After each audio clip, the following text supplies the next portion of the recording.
Käes on jälle kolmapäev ja eetrisse läheb järjekordne otsevaade. Täna on vestluskaaslaseks Riina Solman, Isamaa Tallinna fraktsiooni juht.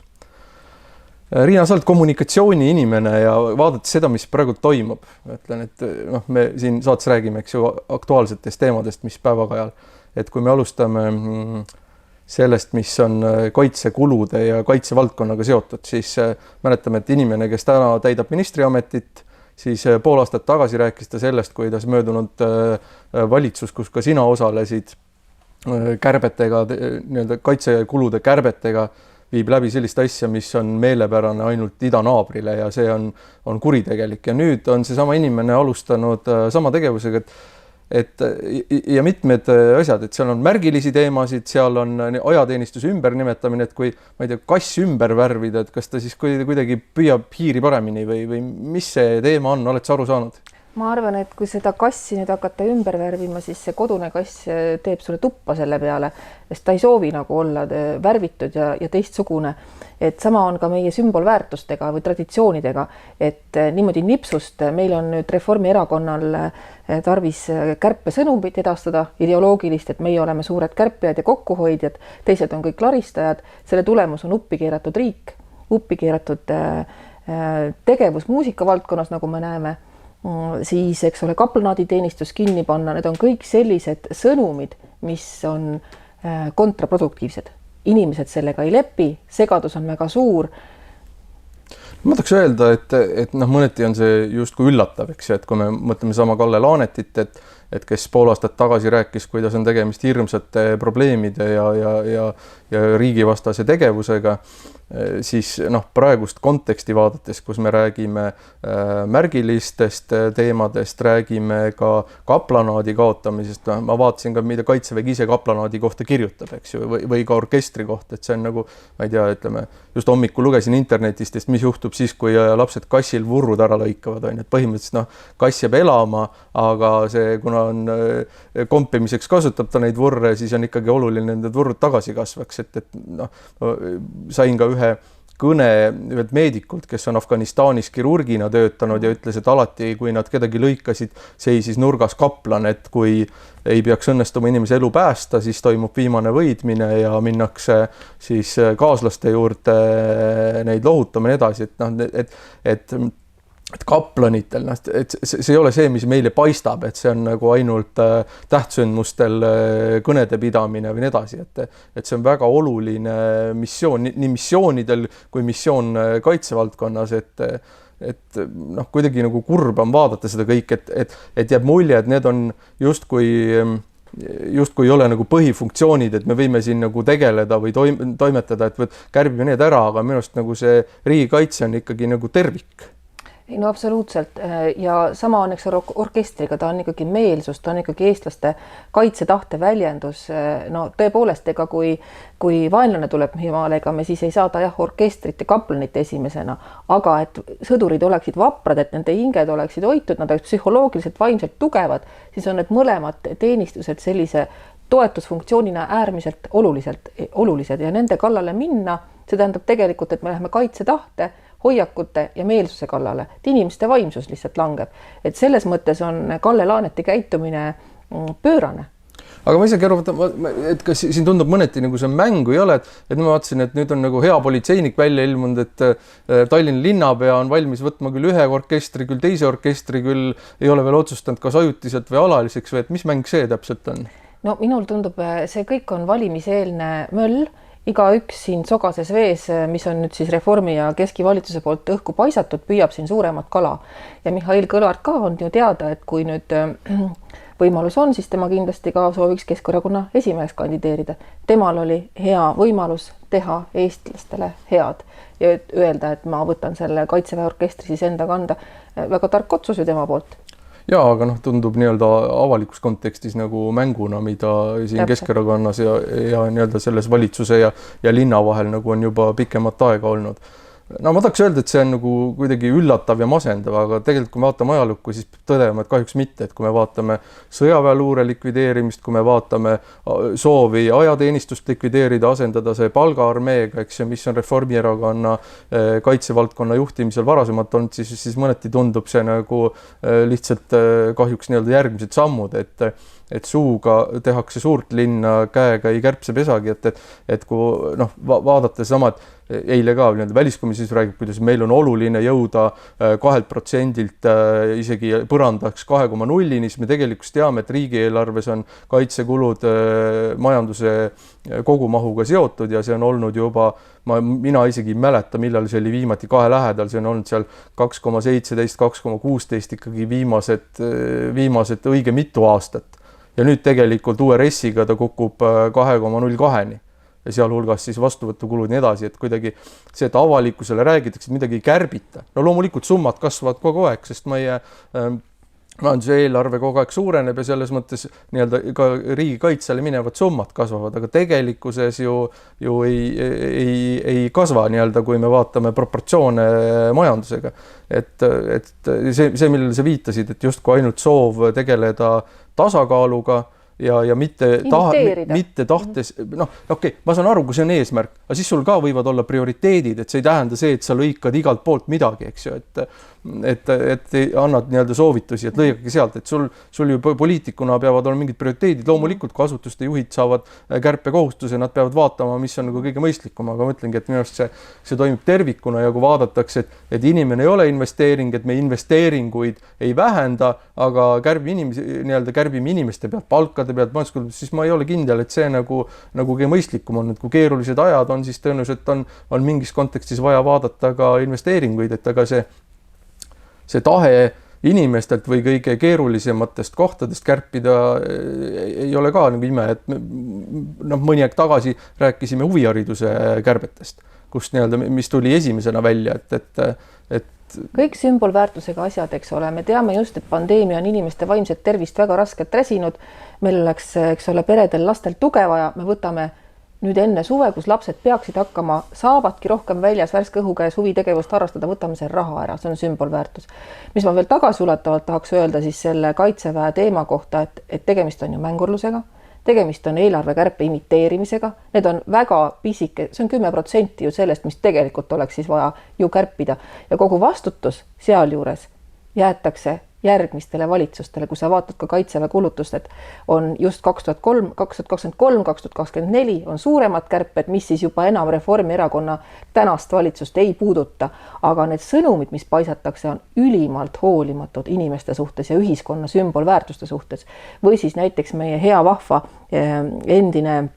brigaadikindral või praegune siis Ants Laaneots siin Riigikogus, kes ütleb, et 5. kolonn tahab kärpida. Halloo, ma ütlen teile veel kord, see on Reformierakond, kes praegu kärbib kaitsekulutusi. Isamaad on just täpselt selleks vaja valitsusse, et meie ajal kaitsekulusid ei puudutatud. Nii oli jah, ja selles mõttes see pikalt on, aga ma juba jõudsin nende samade nii-öelda huvihariduse ja lasteni, et selles mõttes ongi kuidagi müstiline, et head kolleegid, kes varem olid sotsiaalkomisjonis ja rääkisid täpselt nendest, mida sina, et kuidas vaimne tervis ja kuidas see kõik on räsida saanud siin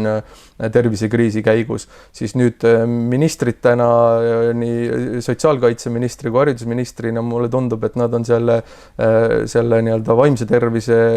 teema kas ära unustanud või see on vajunud teiste teemade all, aga ma olen veendunud, et see on endiselt väga oluline nii kaitsevaldkonnas kui huvihariduse ja laste valdkonnas ja lastel ja peredel on vaja seda tegevust ja valitsus tõesti leidis taaskord sealt, et 14 miljonist poole võiks ära kärpida ja ma tean, et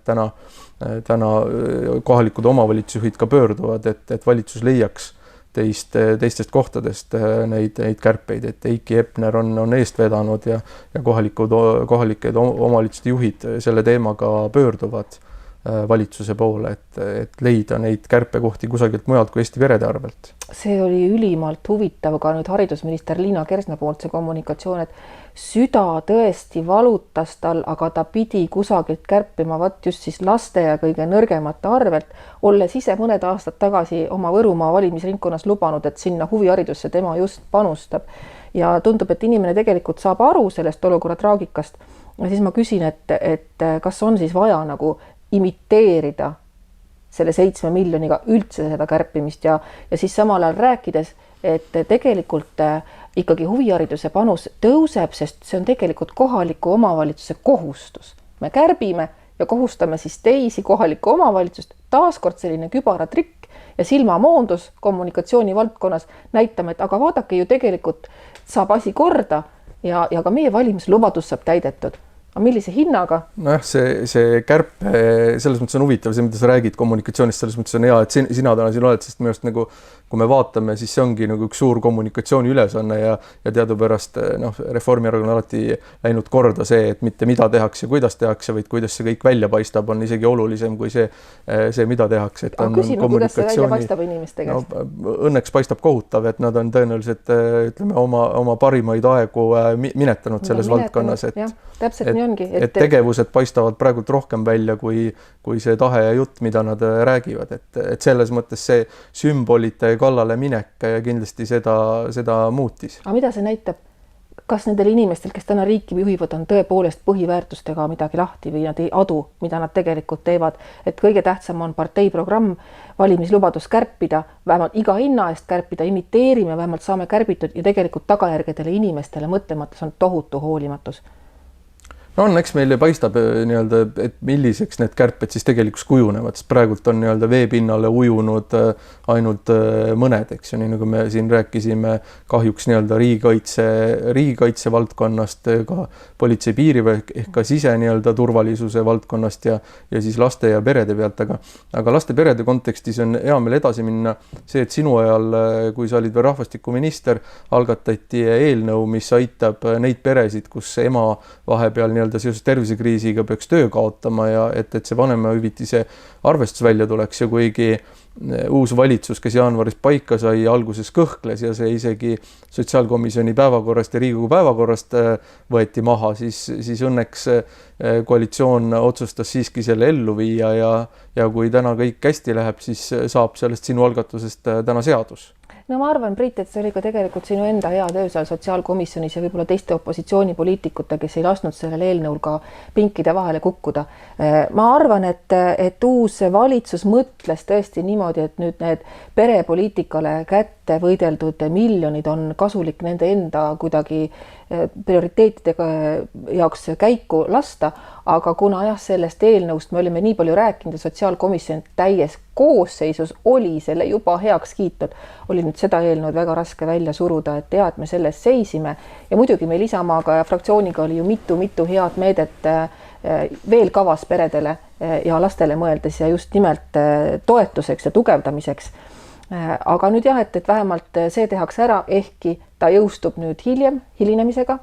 aga mul on hea meel, et ära tehakse. Ja seal on üks hea algatus oli veel, mis on tegelikult puudutab peresid, kes on läbi teinud õnnetuse või tragöödia, kui beebi ei ole sündinud elusana, siis ka selle me jõudsime ministeeriumis juba eelnõuna ette valmistada ja see liikus siis Sotsiaalministeeriumi kätesse ja ka see on nüüd siis sellele eelnõule lisatud, et võib-olla see venitamine siis